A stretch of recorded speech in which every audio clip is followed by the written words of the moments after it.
আসসালামু আলাইকুম ওৰহমতুল্লাহি ওবৰকাতুহ। আমাৰ বহুত মানুহৰ এনেকুৱা হয় যে জীৱনটোক লৈ পেলাই বহুত আমি আপত্তি কৰোঁ নিজৰ জীৱনটোক লৈ পেলাই, যে মোৰ যদি এনেকুৱা হ'ল হয়, মই এনেকুৱা কৰিলোঁ হয়, হায়ৰে মোৰ যদি এনেকুৱা থাকিল হয়, মই অমুকত গ'লোঁ হয়, অমুক কিনিলোঁ হয়, অমুক কৰিলোঁ হয়, মোৰ মানে একোৱেই নাই, মই মানে কোনো ফালৰে মানুহ নহয়, দুনিয়াত মোৰ একোৱেই নহ'ল, মই একো কৰিব নোৱাৰিলোঁ। তো নবী সাল্লাল্লাহু আলাইহি ওয়াসাল্লামৰ এটা হাদিছ, যাৰ ভাৱাৰ্থ, যাৰ সাৰাংশ এনেকুৱা যে যদি কোনো মানুহে পুৱা উঠে, ৰাতিপুৱা উঠে আৰু সি নিজকে এনে অৱস্থাত পায় যে সি ঘৰত আছে, ঘৰত নিৰাপদ অৱস্থাত আছে, আৰু তাৰ ঘৰৰ চিলিং আছে, ছাদ আছে এখন, যাৰ তলত সি আছে, আশ্ৰয় লাভ কৰি আছে। দ্বিতীয়তে, সেই দিনৰ তাৰ ওচৰত খানা মজুদ আছে, সেই দিনটোৰ খানা তাৰ ওচৰত মজুদ আছে, আৰু তাৰ শৰীৰটো, তাৰ দেহটো যিকোনো ডাঙৰ বেমাৰৰ পৰা নিৰাপদ অৱস্থাত আছে, তেনেহ'লে সেই ব্যক্তিজন যেনিবা এনেকুৱা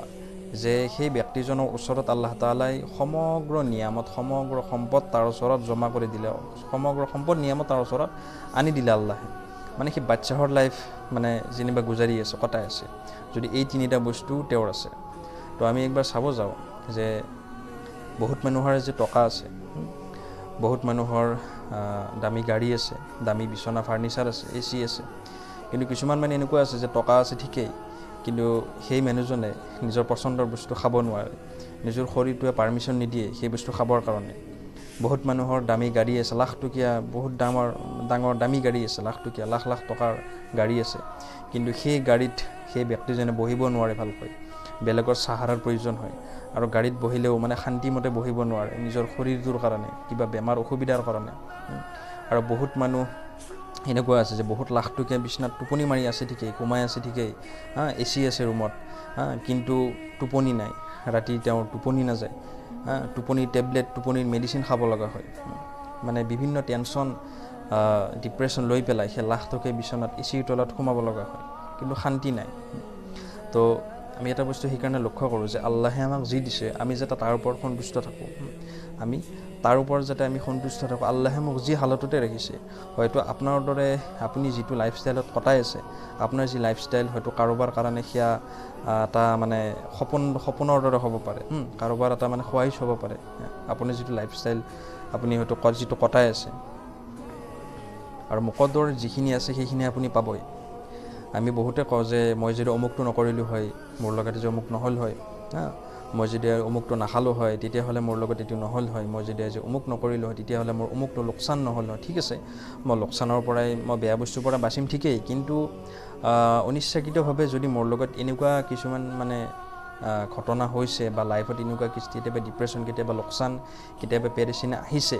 তো সেই পেৰেচানি, সেই লোকচানটো আপোনাৰ আহিব লগাই আছিলে। এনেকুৱা কেতিয়াও নহয় যে অমুকটো নকৰিলে মই অমুকটো মোৰ নাহিল হয়, না, এতিয়া এনেকুৱা কেতিয়াও হ'ব নোৱাৰে।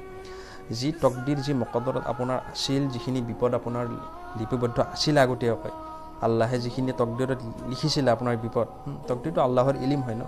আল্লাহে যিখিনি আগতীয়াকৈ গম পাইছিলে আপোনাৰ কি বিপদ হ'ব, কি হ'ব, যিখিনি আল্লাহৰ ফালৰ পৰা আহিব লগা আছিল, লোকচান, বিপদ, তো সেইখিনি হাৰ হালাতত আহিবই আহিব, আপুনি একো কৰিব নোৱাৰে। এনেকুৱা নহয় যে মই এইখিনি নকৰিলে মোৰ এইখিনি নহ'ল হয়, এনেকুৱা এই কনচেপ্ট আপোনাৰ যদি আছে, এই কনচেপ্ট আজিয়ে জেহেনৰ পৰা ওলাই দিয়ক, কাৰণ আল্লাহে যি বিচাৰে সেইটো হ'বই আপোনাৰ লগত। এই দুদিনৰ দুনিয়াত ইমানবোৰ পেৰেচান, ডিপ্ৰেশ্যন লৈ পেলাই দুনিয়াত চলাৰ কোনো প্ৰয়োজন নাই। আল্লাহে যিখিনি দিছে সেইখিনিতে সন্তুষ্ট হৈ জীৱনটো শুক্ৰিয়া আদায় কৰি কটোৱাৰ কাৰণে চেষ্টা কৰক, কাৰণ এনেকুৱা এটা দিন আহিব যিদিনা মালিকুল মউতে আপোনাৰ ৰুহ কবজ কৰিবলৈ আহিব। হয়তো আপুনি সেইদিনা নিজৰ বন্ধুবৰ্গৰ সৈতে আপুনি ব্যস্ত থাকিব, হাঁহি তামাচা কৰি থাকিব, খেল ধেমালিত লিপ্ত থাকিব, TV চাই থাকিব, ফাংচন চাই থাকিব, হয়তো বেলেগ কিবা কামত ব্যস্ত থাকিব, ফিউচাৰৰ মানে ডাঙৰ ডাঙৰ প্লেনিং কৰি থাকিব। সেইদিনা যিদিনা আপোনাক মালিকুল মউতে ৰুহ কবজ কৰিব আহিব, সেইদিনা হয়তো আপুনি ক'ৰবাত যোৱাৰ প্লেনিং, ফিউচাৰৰ অমুক ডাঙৰ প্লেনিং, বহুত হয়তো প্লেনিং কৰি থাকিব, কিন্তু যেতিয়া মালিকুল মউতে ৰুহ কবজ কৰিব তেতিয়া, আৰু সেইদিনা আপুনি গম পাব ৰুহ কবজ কৰাৰ সময়ত যে দুনিয়াখন যে ধোকা আছিলে, দুনিয়াখন যে মিছা আছিলে, আৰু আপুনি চিঞৰিব বিচাৰিব কিন্তু মুখেৰে শব্দ নোলাব, আপুনি মাফ খুজিব বিচাৰিব আল্লাহৰ ওচৰত, কিন্তু আপুনি সেই সময়ত তওবা কৰিব নোৱাৰিব, মাফ বিচাৰিব নোৱাৰিব। যদি আপুনি ৰেডি নাছিলে সেই মউতৰ কাৰণে, যদি আপুনি ৰেডি আছিলে তেতিয়াতো কথাই নাই, ৰহমতৰ ফিৰিষ্টা আপোনাৰ চাৰিওফালে আৱৰি থাকিব, আৰু যদি সেই মউতৰ কাৰণে আপুনি যদি প্ৰস্তুত নাছিলে, তেতিয়া সেই মউত কিন্তু আপোনাৰ কোনো ৰহম বলা নাথাকিব। সেইকাৰণে আমি অকণমান চিন্তা কৰোঁ, মোৰ জিন্দগীটো মই কেনেকৈ কটাই আছোঁ, কেনেকৈ কটাব লাগিছিলে। অকণমান আমি চিন্তা কৰোঁ, কাৰণ এজন বহুত ডাঙৰ বুজুৰ্গে কৈছিলে যে যিয়ে মহতক বেছি বেছি ইয়াত কৰিব, মনত কৰিব, সি দুনিয়াৰ অকণমান বস্তুৰ ওপৰতে আল্লাহৰ মানে দিয়া, তাক দুনিয়াৰ যি দিছে অকণমান বস্তুৰ ওপৰতে মানে সি ৰাজি হৈ যাব।